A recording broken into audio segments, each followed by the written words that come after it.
രാജ്യത്ത് അനധികൃതമായി നുഴഞ്ഞുകയറിയ ഭൂരിഭാഗം റോഹിംഗ്യൻ മുസ്ലിങ്ങളും ബംഗ്ലാദേശി മുസ്ലിങ്ങളും വോട്ടർ പട്ടികയിൽ ഇടം പിടിച്ചിട്ടുണ്ട് എന്ന് ഞെട്ടിക്കുന്ന വെളിപ്പെടുത്തലാണ് ഇപ്പോൾ മുതിർന്ന ബി.ജെ.പി. നേതാവ് സുവേന്ദു അധികാരി നടത്തിയിരിക്കുന്നത്. പശ്ചിമ ബംഗാളിലാണ് ഇവർ വോട്ടർ പട്ടികയിൽ ഇടം പിടിച്ചിരിക്കുന്നത്. ഏകദേശം 1 കോടിയിൽ പരം ആളുകൾ വ്യാജ വോട്ടർമാരായി തന്നെ വോട്ടർ പട്ടികയിൽ ഇടം പിടിച്ചിട്ടുണ്ട്. ഇവരെ ഉടൻ തന്നെ നീക്കം ചെയ്യണമെന്നും ബീഹാർ പോലെ തന്നെ പശ്ചിമ ബംഗാളിലും പ്രത്യേക തീവ്ര പരിഷ്കരണം ആവശ്യപ്പെട്ടുകൊണ്ട് തന്നെ സുവേന്ദു അധികാരി വോട്ടർ പട്ടികയിൽ നിരവധി ക്രമക്കേടുകൾ ചൂണ്ടിക്കാണിച്ചുകൊണ്ടാണ് സംസാരിച്ച് ഇക്കാര്യങ്ങൾ സൂചിപ്പിച്ചിരിക്കുന്നത്.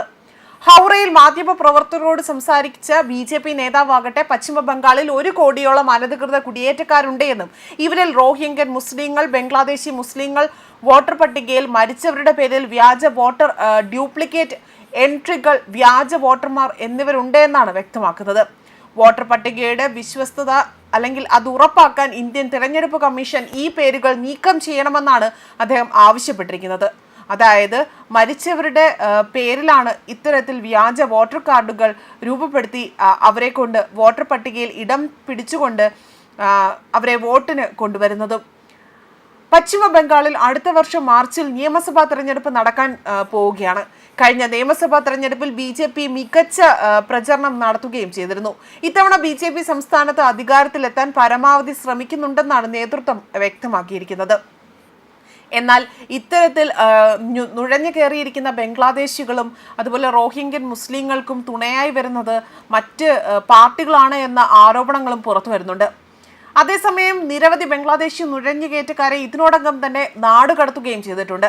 ഇതിനു മുൻപ് ഒരിക്കൽ ഡൽഹിയിൽ നിന്നും പിടിയിലായ ഒരു ബംഗ്ലാദേശി യുവാവ് വെളിപ്പെടുത്തിയത് തങ്ങൾക്ക് വോട്ടർ ID കാർഡും ആധാർ കാർഡും എല്ലാം തന്നെ ഉണ്ട്, തങ്ങളിവിടെ വോട്ടവകാശം വിനിയോഗിക്കുന്നുണ്ട് എന്ന അല്ലെങ്കിൽ അത്തരത്തിലൊരു വെളിപ്പെടുത്തലാണ് നടത്തിയത്. അദ്ദേഹം പറഞ്ഞത് മറ്റൊന്നുമായിരുന്നില്ല. ആ ബംഗ്ലാദേശി യുവാവ് പറഞ്ഞത് തങ്ങൾക്ക് വോട്ടർ പട്ടികയിൽ ഇടം നേടിത്തന്നത് കോൺഗ്രസ് പാർട്ടിയാണ് എന്ന ഗുരുതര ആരോപണമാണ് അവർ നടത്തിയത്. എന്നാൽ അതിനുശേഷവും 10,000-കണക്കിന് ബംഗ്ലാദേശികളായിരുന്നു ഇന്ത്യയിലേക്ക് നുഴഞ്ഞു കയറിയതും. അനധികൃത ബംഗ്ലാദേശിൽ നിന്ന് 3600 ഏക്കർ ഭൂമി തിരിച്ചുപിടിക്കാൻ കഴിഞ്ഞുവെന്നായിരുന്നു കഴിഞ്ഞ ദിവസം ആസാം സർക്കാർ വ്യക്തമാക്കിയത്.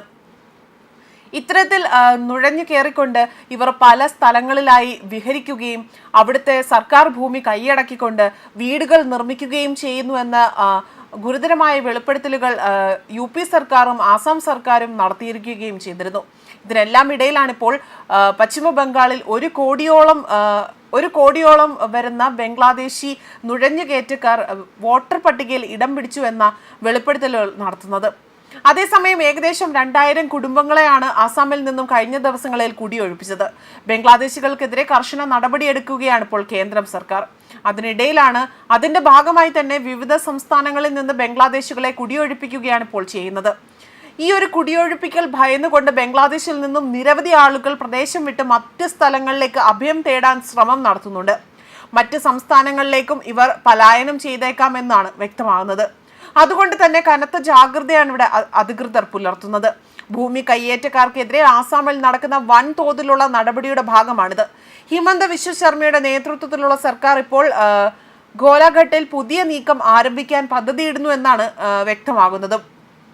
മാത്രമല്ല നാഗാലാൻഡിനോട് അതിർത്തി പങ്കിടുന്ന ഉരിയംഘട്ടിലെ മറ്റ് റിസർവ് ഫോറസ്റ്റിനോട് ചേർന്നിരിക്കുന്ന 3600 ഏക്കർ ഭൂമി ബംഗ്ലാദേശി മുസ്ലിങ്ങൾ കൈവശപ്പെടുത്തിയെന്ന വെളിപ്പെടുത്തൽ പുറത്തു വന്നിരുന്നു. വനം വകുപ്പിന്റെയും സെൻട്രൽ റിസർവ് പോലീസ് സേനയുടെയും ടീമുകൾക്കൊപ്പം തന്നെ ഏകദേശം 800 പോലീസ് ഉദ്യോഗസ്ഥരും ഇവിടെ തമ്പടിക്കുകയും നിലയുറപ്പിക്കുകയും ചെയ്തിരുന്നു. ബുൾഡോസറുകളും അതുപോലെ എക്സ്കവേറ്റുകളും ഉൾപ്പെടെയുള്ള വലിയ യന്ത്രസാമഗ്രികളും പ്രവർത്തിക്കുന്നതായി തന്നെ ഇതിനെ സജ്ജമാക്കിയിരുന്നു.